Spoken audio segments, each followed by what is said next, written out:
नमस्कार, आपका स्वागत है। दोस्तों, भगवान श्री कृष्ण वास्तुशास्त्र का विशिष्ट ज्ञान रखते थे। उन्होंने समय समय पर धर्मराज युधिष्ठिर को वास्तुशास्त्र का ज्ञान दिया। यह ज्ञान समस्त मानव जाति के लिए अत्यंत महत्वपूर्ण और कल्याणकारी है। श्री कृष्ण ने 5 ऐसे पेड़ पौधों के बारे में बताया है जिनका भवन की सीमा में होना दुख एवं दरिद्रता लेकर आता है। ये वृक्ष घर के सामने होने से उस घर में निवास करने वाले लोगों की कभी उन्नति नहीं होती है। उन्हें हमेशा पराजय और निराशा का ही सामना करना पड़ता है। दोस्तों, वास्तुशास्त्र के अनुसार वृक्ष तथा पौधे हमारे भवन की सुंदरता को बढ़ाते अवश्य है, साथ ही ये वातावरण को शुद्ध रखते हैं। वृक्षों से सकारात्मक ऊर्जा का संचार होता है, जो हमारे जीवन के लिए अत्यंत आवश्यक होती है। वृक्ष नकारात्मकता को कम करके वातावरण को अधिक सकारात्मक बनाने का कार्य करते हैं। घर के सामने शुभ पेड़ पौधे लगाने से घर में बरकत आती है। साथ ही ये पेड़ पौधे कई प्रकार के वास्तु दोषों को नष्ट करते हैं।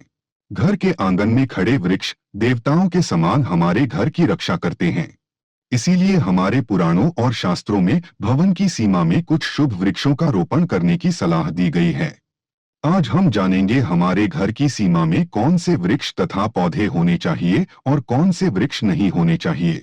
जैसे कुछ वृक्षों को शास्त्रों में शुभ बताया गया है, उसी प्रकार से वास्तुशास्त्र में अशुभ वृक्षों तथा पौधों का वर्णन मिलता है। इन वृक्षों का घर की सीमा में होना अशुभ और अमंगलकारी होता है।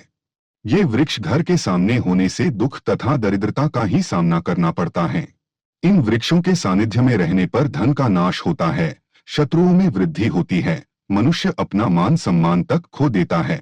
इसीलिए यदि आपने भी जाने अनजाने में अपने घर के आंगन में अथवा घर के अंदर ऐसे वृक्ष तथा पौधे लगाए हैं, तो बिना देरी किए उन्हें तुरंत हटा देना चाहिए। सबसे पहली बात है, घर के मुख्य द्वार को हमेशा ही लताओं से, फूलों और पौधे से सजाकर रखना चाहिए। मुख्य द्वार जितना सुंदर और सुशोभित होगा, उस घर में उतनी ही अधिक सुख शांति बनी रहेगी। किंतु ध्यान रहे, मुख्य द्वार पर किसी भी वृक्ष की छाया नहीं पड़नी चाहिए। इससे छाया वेध निर्माण होता है और परिवार में समस्याएं उत्पन्न होने लगती है। दूसरी बात है, भवन के आग्नेय कोण में और नैऋत्य कोण में किसी भी प्रकार के वृक्षों को लगाना शुभ माना नहीं जाता। ये वृक्ष जल्दी ही सूख जाते हैं और अशुभ परिणाम प्राप्त होते हैं। तीसरी बात है, घर की उत्तर दिशा में पाम और कनकचंपा का पौधा लगाया जाता है तो धन में वृद्धि होती है।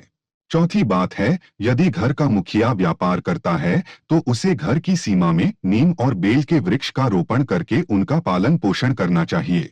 इससे उनके व्यापार में अधिक लाभ प्राप्त होता है। पांचवी बात है, भवन के परिसर में कहीं भी ऊपर की तरफ जाने वाली लता बहुत ही शुभ परिणाम देती है, किंतु अगर लता ऊपर से नीचे की तरफ आती है तो अधोगति होती है और दुख भोगने पड़ते हैं। यदि इस स्थान पर कोई मनी प्लांट लगा हुआ हो तो और भी अधिक शुभ फल मिलते हैं। छठी बात है, केले का पेड़ भवन के लिए बहुत ही अधिक शुभ माना जाता है, लेकिन इसे घर के पीछे लगाना चाहिए। यदि इसे घर के सामने लगाना हो तो तुलसी के पौधे के पास लगा सकते हैं।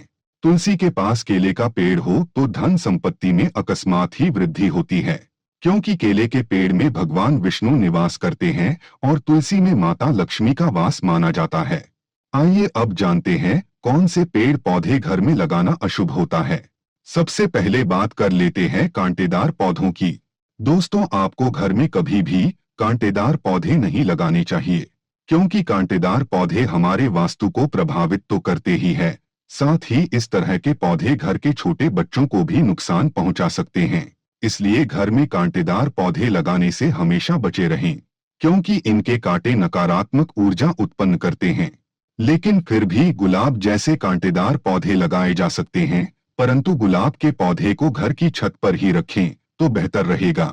इसी के साथ अगर धार्मिक दृष्टि से भी देखा जाए तो भी कांटेदार पौधों को घर में लगाने से परिवार में लड़ाई झगड़े बढ़ जाते हैं, और इतना ही नहीं, इससे घर का वातावरण भी खराब होने लगता है। दोस्तों, दूसरे तरह के पौधे हैं दूध वाले पौधे। जी हाँ, अपने घर में कभी भी आपको ऐसे पौधे नहीं लगाने चाहिए जिनको काटने या तोड़ने पर दूध निकलता हो, क्योंकि इनमें से जो दूध निकलता है वह हमारे स्वास्थ्य के लिए ठीक नहीं होता है। अगर गलती से कोई बच्चा या बड़ा इन पौधों के दूध का सेवन कर ले तो यह हमारे शरीर के अंदर विष पैदा कर सकता है। इसलिए इस दुष्प्रभाव से बचने के लिए हमें ऐसे पौधों से दूर रहना चाहिए। वैसे धार्मिक दृष्टि से भी देखा जाए तो भी इन पौधों को घर में लगाने से घर की सुख शांति चली जाती है और घर में नकारात्मक शक्तियां प्रवेश कर जाती है। दोस्तों, इसी क्रम में तीसरे नंबर पर आते हैं मुरझाए हुए पौधे। दोस्तों, आपने देखा होगा कई बार हमारे घर के गमलों में लगे हुए पौधे सूख या मुरझा जाते हैं। तो ऐसी स्थिति में हमें इन पौधों को घर से बाहर निकाल देना चाहिए, नहीं तो जब भी आप घर में मुरझाए हुए पौधों को देखेंगे तो आपके स्वभाव में भी परिवर्तन आ जाएगा। इसलिए घर में कभी भी सूखे हुए पौधे ना रखें, उन्हें तुरंत बाहर निकाल दें। खासकर सूखा हुआ तुलसी का पौधा घर में कभी नहीं रखना चाहिए। तुलसी का पौधा हमेशा हरा भरा रहना चाहिए। सूखा हुआ तुलसी का पौधा दुर्भाग्य लेकर आता है। शास्त्रों में कहा गया है, जिस घर में तुलसी का पौधा सूख जाता है उस घर से लक्ष्मी चली जाती है। चौथा पौधा है बोनसाई का पौधा। दोस्तों, शायद आप बोनसाई पौधों का मतलब नहीं जानते होंगे, तो हम आपको बता दें कि यह वे पौधे होते हैं जो किसी भी बड़े पेड़ का छोटा रूप होते हैं। इनकी बढ़वार को किसी वैज्ञानिक तरीके से रोक दिया जाता है। इसलिए माना जाता है कि इस तरह के पौधे हमारे चारों तरफ की सकारात्मकता को भी रोक देते हैं। इसलिए बोनसाई पौधों को ना ही घर में तैयार करना चाहिए और ना ही बाहर से लाकर लगाना चाहिए, क्योंकि वास्तुशास्त्र के अनुसार यह पौधे घर में रहने वाले हर सदस्य का आर्थिक विकास रोक देते हैं। दोस्तों, अब बात कर लेते हैं बबूल के बारे में। आपको पता ही होगा, यह एक बड़ा कांटेदार वृक्ष होता है, इसलिए इसका पौधा घर में लगाने का सवाल ही नहीं उठता। फिर भी कोई बोनसाई करके इसको घर में लगाने की सोच रहा है तो ऐसा बिल्कुल ना करे, क्योंकि यह वास्तु की दृष्टि से ठीक नहीं रहता। ऐसे पौधे सिर्फ हमें नुकसान पहुंचाते हैं, क्योंकि इनके कांटे बड़े हानिकारक होते हैं। दोस्तों, अब बात कर लेते हैं कैस्टर प्लांट के बारे में। कैस्टर प्लांट देखने में भले ही बेहद अच्छा लगता हो, लेकिन इसे दुनिया का सबसे खतरनाक पौधा माना गया है।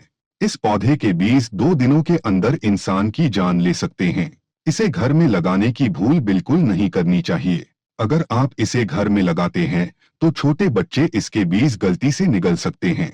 इस पौधे को घर में ही नहीं बल्कि घर के आसपास भी नहीं रखना चाहिए। अगर आसपास ये पौधा हो तो तुरंत इसे उखाड़कर फेंक दे। दोस्तों, अब बात कर लेते हैं बेर के पौधे के बारे में। कहा जाता है कि फलों में गिने जाने वाले बेर को खाने के लिए लोग इसे अपने घर में भी लगा लेते हैं, लेकिन यह गलत है। कहते हैं इसे लगाने से घर में नकारात्मक शक्तियां आ जाती हैं। केवल इतना ही नहीं, धार्मिक दृष्टि से भी अगर देखा जाए तो बेर के पौधे के घर में होने से आर्थिक समस्या बढ़ने के साथ ही धन की हानि भी होने लगती है। इस कारण से इसे घर में नहीं लगाना चाहिए। दोस्तों, अब बात कर लेते हैं घरों में सबसे ज्यादा लगाए जाने वाले पौधे मनी प्लांट के बारे में। दोस्तों, अगर आप अपने घर में तरक्की चाहते हैं तो घर के मुख्य द्वार पर आपको मनी प्लांट लगाना चाहिए। ऐसा करने से आपको नौकरी और व्यापार में तरक्की मिलेगी, परंतु मनी प्लांट के पौधे को लगाने के दौरान इस बात का अवश्य ध्यान रखें कि इसकी लंबाई दीवार से अधिक ना हो जाए। इससे आपके जीवन में परेशानियां आनी शुरू हो सकती हैं। मनी प्लांट का पौधा कभी खरीदकर नहीं लाना चाहिए, बल्कि इसे दूसरे स्थान से चुराकर लाना चाहिए, तभी इसका शुभ फल प्राप्त होता है। अब बात करते हैं पपीते के पेड़ के बारे में। वास्तुशास्त्र के अनुसार घर में कभी भी पपीते का पेड़ नहीं लगाना चाहिए। यह पेड़ घर के लिए बहुत ही अशुभ होता है। अगर यह पौधा अपने आप उग जाए तो इसे तुरंत उखाड़ना चाहिए। जब फल खत्म हो जाए तो उसके बाद इसे उखाड़कर फेंकना चाहिए। अगर पीपल का वृक्ष भवन की पूर्व दिशा में होता है तो घर में निर्धनता व्याप्त हो सकती है। वटवृक्ष घर की पश्चिम दिशा में हो तो घर में शोक का काल चिरकाल तक रहता है। दक्षिण दिशा में तुलसी का पौधा हो तो संतान को पीड़ा सहन करनी पड़ती है।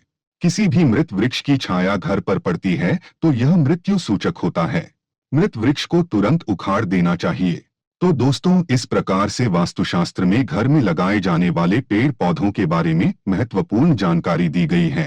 कमेंट में जय श्री कृष्ण जरूर लिखें। साथ ही वीडियो को लाइक करना न भूलें और दोस्तों के साथ शेयर करें।